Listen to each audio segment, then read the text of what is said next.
Yo! Meron na naman narigdag sa workout natin. Oo. Sino? Additional. Sino yun? RN Rene Pandulyon. Kasabay ka ba sa workout namin? Siyempre. So mamaya mag-workout ulit kami. It's our 4th day. And sobrang sakit na talaga ng katawan ko, literal. So hindi ko alam kung anong workout mamaya. Pero tingnan lang natin. So ngayon, dito muna kami. Kain muna kami. And meron pala kaming basketball training mamaya. Kumain ka na eh? Yes, coach. Ikaw? Tapos na. Ayun o. Pang diet. Ito. Oh, pwede gawin diet yung baliwag. Basta not fried. Any chicken, roasted chicken. Pwede. So, this one's perfect. High protein diet. Pogi? Oo, sa mata na lang eh. Kamukha nino? Kamukha mo? Kiss daddy. Yung eyes. Pero lamang ako sa eyes niyan. Dahil ang ilong niya matangos eh. Say hi, Fino. Hi. Soon you gonna work out too, Sabay ka kay Papa. Sabay ka sa amin lahat, okay? Yes, Papa. Alright, so let's check kung ano yung food na meron dito. And I hope meron for my diet. Kasi it's really hard to find food na mag-fit sa akin.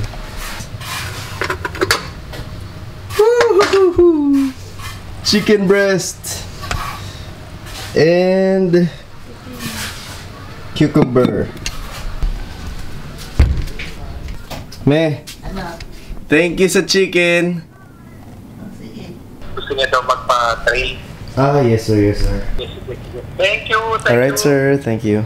Alright, thanks.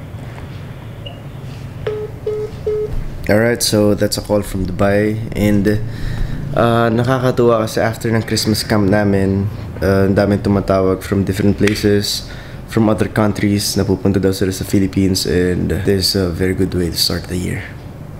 So let's go back to our topic, and ulitin ko lang guys, the diet that I'm doing is not for everybody. Kasi if you're trying to gain weight, mahihirapan ka mag-gain weight if susundin mo yung diet ko. So my diet is for actually trimming down para sa pagpaparip and pagpapayat. I'm not trying to lose weight. I'm actually trying to maintain my weight. Pero I'm gonna try to burn my fats and replace it with muscles para mas maging visible, mas mag-ripped ako. And of course, yung win-workout ko rin is my strength and my resistance. So hindi lang basta workout na lumaki yung katawan ko or gumanda. Of course, I also work on the performance. So for those of you na naguguluhan kung ano yung dapat na diet nyo, it's very simple. If you wanna gain weight, take high calorie intake. And if you wanna lose weight, bawasan mo yung calorie intake mo, taasan mo yung protein intake mo. If you wanna gain weight, of course, protein intake is high, but also the calorie intake should be high. If you wanna lose weight, calorie intake should be less and more protein intake. Kinakain ko, of course, yung nakita yun kanina, chicken breast. 100 grams, I think, is 100 grams ng chicken breast is, I think, 30 grams of protein. All of the things na sinasabi sa inyo is just based on my research. So, I'm not a professional bodybuilder or nutritionist, pero everything na ni-research ko is trial and error. And yung ginagawa ko ngayon is yung naging effective for me. So, yung sinishare ko sa inyo is effective for me. So, kapag nagawa mo yung sa akin, it's not effective for you, try to search for other diets. Pero ang maganda dito is naumpisahan mo, na-guide ko kayo for your start. And along the way, makikita mo if it's effective or not. Pero kung hindi, try another one. It's just trial and error. Continue doing it. I want you to take down notes. Yung matututunan mo, proper rest, kung ano yung dapat mong kainit sa diet mo, kung ano yung klase ng workout na gagawin natin, do it.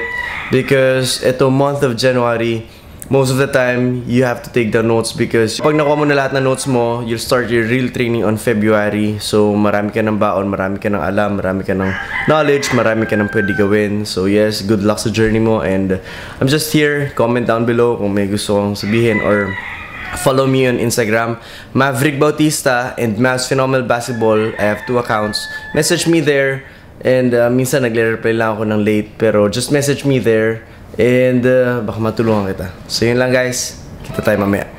Alright, it's time for laundry. Fino's laundry, and after this we'll go to the bank. Iko-connect ko ng Google AdSense ko para doon na pumasok yung income from YouTube. Let's go. So cute.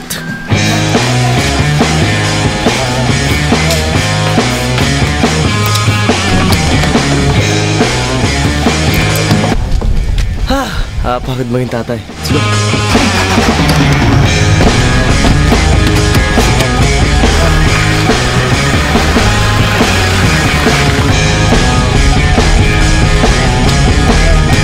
Alright, first stop, Pure Gold. Bili mo tayo ng Breeze kasi hindi pwedeng kahit ang sabon sa clothes ni Fino.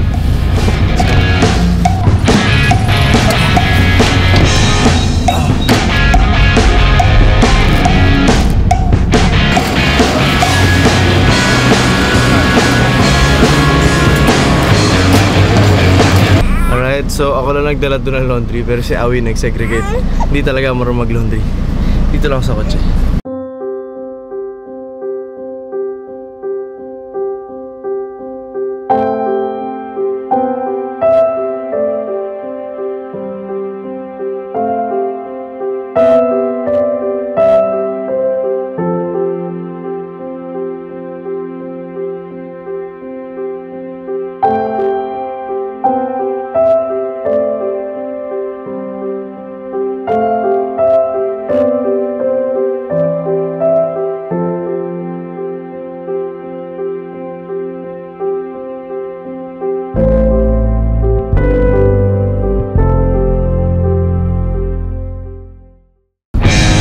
Alright, so I have to go back home to get money kasi wala akong dalang pera and payment first before nila gawin yung laundry. And but yeah, ganun no. Pag di ka naman nagbayad, lugi ka. So why do you have to pay first?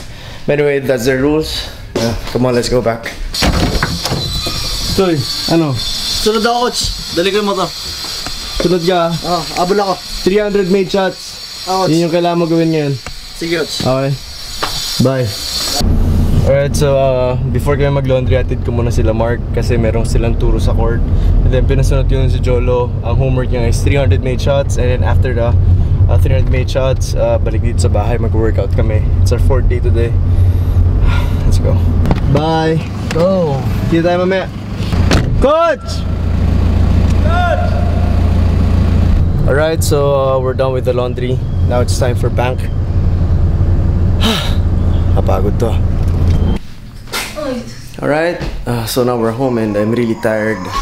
We did lots of things and medyo naintindihan ko na talagang parent na ako. It's so hard. You know. Say something. Say hi. Come on, say something. Say hi. Oh. Hello. Fino said hi. Anyway, mag-sleep muna ako for at least 1 hour. And then mamaya 4th day of workout, samahan nyo kami. Sobrang sakit na tuwa ko. I'm gonna sleep first.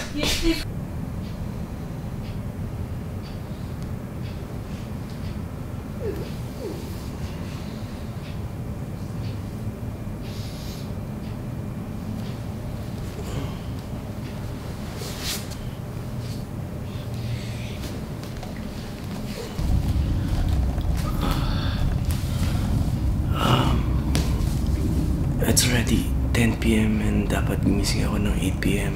So 2 hours late ako. I was just so tired kanina. Sobrang dami yung ginawa.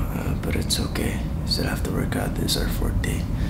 And I should stay committed to what I started. Let's go.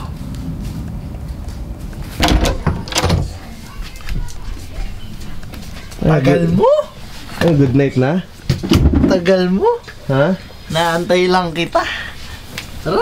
Good night na. Wala, inaantay lang ito eh. Asan si Aaron? Ito. Tara na, 4th day. Oh, may bago tayo recruit. Mag-workout ka ba? Sige, coach. Parang hindi sigurado. Parang ayaw. Parang ayaw. Si Rene. Wala na, tulog na yung soldier mo. Hindi pwede yun. Pag nag-workout tayo, workout yan. Isingin. Isingin yan.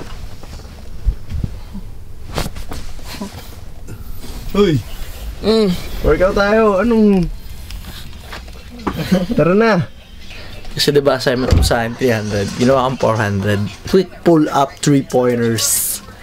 Hindi kasi yung 300 kami ni Jay, tapos si Kuya Chan tilulungan ko. Mag 200, tas ako tig 50. Kaya naging 400.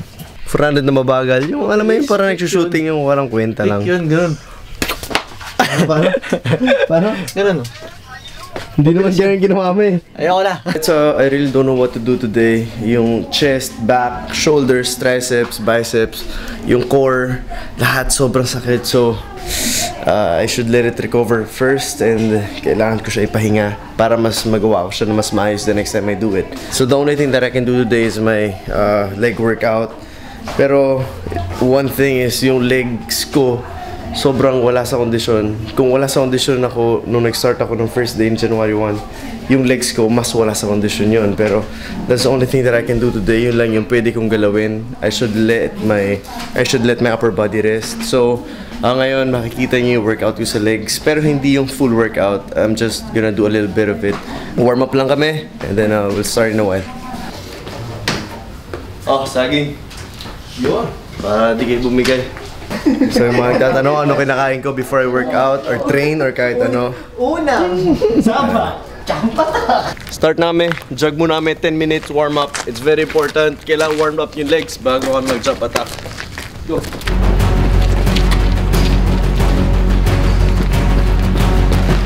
Mamaya.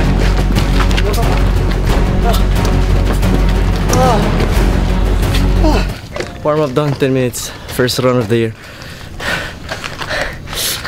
Sobrang wala yung legs ko. Stretch, and then we start.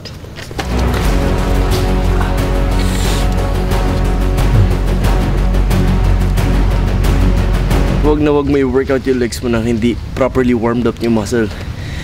May injured ka.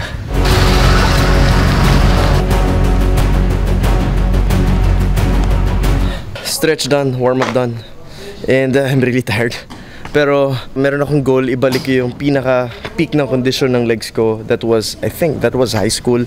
Kasi after high school, hindi ko na nakuha yung legs ko ever since hanggang ngayon. Kaya every time I play, kaya kahit sa pustahan or sa mga liga, minsan na-frustrate ako, of course, kasi hindi ko magawa yung totoong laro ko. Pero that's okay. Walang na magandang katawan ko. Gusto ko, I can perform very well pagdating sa laro, which is legs yung magdadala sa akin. So, kahit gano'n ako ka-shooter, kahit gano'n ako galing yung ball handling ko, kung hindi ako madadala ng legs ko, hindi ko rin magagawa yung kailangan ko gawin. So, for this year, ang talagang goal ko is to work on my legs. Gusto ko siya palakasin and this is gonna be the first day. First day of legs. Alright, so magsi-start na kami. I call this workout the jump attack. It's very crucial kung nagle-legs ka tapos hindi mo nagagawa yung complete package kasi hindi mag-improve yung muscles mo ng 100%. So sa jump attack, you do weights. After you do weights, you do the actual movement without weights. And then after that, you stretch. 3 things. If you just lift weights nang hindi nagsistretch, nang hindi ginagawa actual movements, lalakas yung muscle mo of course, pero ma-develop mo yung slow twitch muscle, which is we have 2 muscles, the slow and the fast. So we want to convert our muscle to fast twitch muscle para mas mabilis tayo pagdating sa game. So kahit malakas yung muscle natin, kung hindi siya explosive or hindi siya mabilis, medyo hindi ka rin makakagalaw na maayos pagdating sa game. So in here, we lift weights, we will do the actual movement without the weights, and then after that we stretch. And stretching is very very important. Remember this. Alam mo yung tirador, the more you stretch it, kapag binitawan mo, mas malakas. Ganun din sa muscle natin.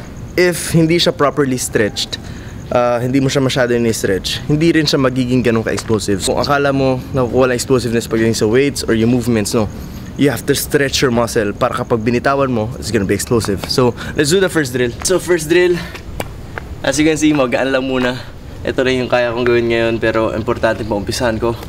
So first drill, we do squats. Ah,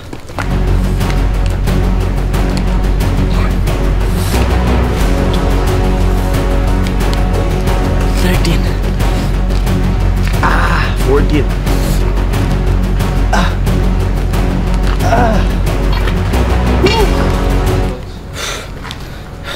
15 counts. Tapos 3 sets tayo. Every set has 3 parts: the weight, the jump, and then the stretch. Now we do the jumps, actual movements. Alright, so let's do the second part of every set. This is the actual movement. Actual movement nung ganung workout is the jump, vertical, sagad tayo, 15 counts. Let's do it. Ready? Full swing. Up, 1, 2, 3.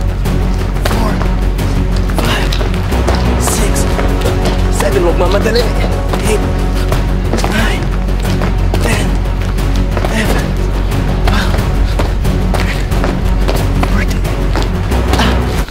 Alright. It's very important na huwag ka magmamadali kapag tumatalong ka. Importante, every jump mo, you're doing it all out, all effort para every jump mo sagad. Hindi importante mabilis, importante every jump sagad.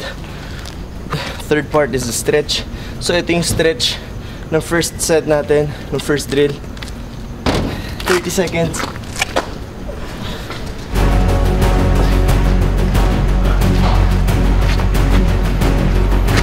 I told you, stretch is very important. Stretch is very important. 30 seconds, huwag mo dayain. Don't forget to stretch the second leg. Stretch both legs.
Again, don't forget the stretch. Huwag mo malitin yung stretch. Baka mag-focus ka lang doon sa squats and sa jumps. Dito mo makukuha yung explosiveness mo. If the muscles are properly stretched, it's gonna be more explosive. So, this is our third set. And sa jump attack, there are 3 exercises. So, isang exercise pa lang tatapos namin. Each exercise, 3 parts. Squats, jumps, and then you stretch. Squats is 15 counts, jumps is 15 counts, stretching is 30 seconds. Make sure it's 30 seconds. So, hindi ko muna gagawin yung second exercise and third exercise kasi as I told you, 0 yung condition ko as in total 0 as in walang-wala. But the important thing here is naumpisa namin yung workout namin, nagawa namin yung kailangan namin gawin, and it's only January 4. We have more days to come. Come on! Ikaw, tapos ka na? Hindi pa. Hindi nakasabay si Jolo sa legs kasi medyo sumakit ulit yung legs niya. Galing siya from ACL, so huwag natin biglain. Importante, consistent tayo sa training natin. So importante, dito siya. Ang absent lang for today's session is Kim. Kim, but absent ka? 4 day pala absent ka. Sabi mo, sasamahan mo 30 days. Alright, so most of you baka nagtataka kayo, bakit ganun one exercise na yung ginagawa nila? Or every time nag-workout sila, simula nag-umpisa kami ng January 1, konti lang ginagawa namin. Guys, kapag binigla namin yung workout namin at na-strain yung muscle, like nangyari sa akin ngayon, actually yung first day ko medyo nabigla, hindi ko pa rin ma-straighten to, mas mag-suffer ako, mas mahaba yung recovery time ko, so mas maraming days na hindi ako makaka-train.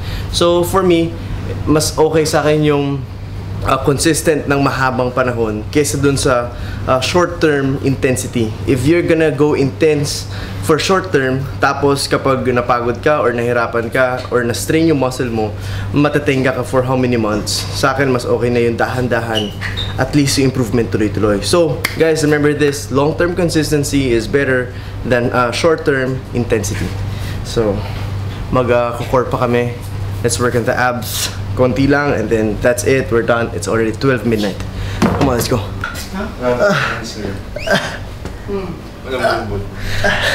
So, tapos kami mag-core.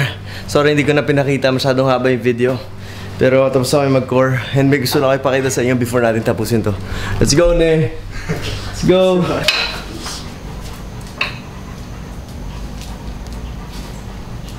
Woo! Woohoo! Nice one. Soon. Gagawin ko yan. Soon. Baka tumama. Kaya mo din? Kaya ko rin yun.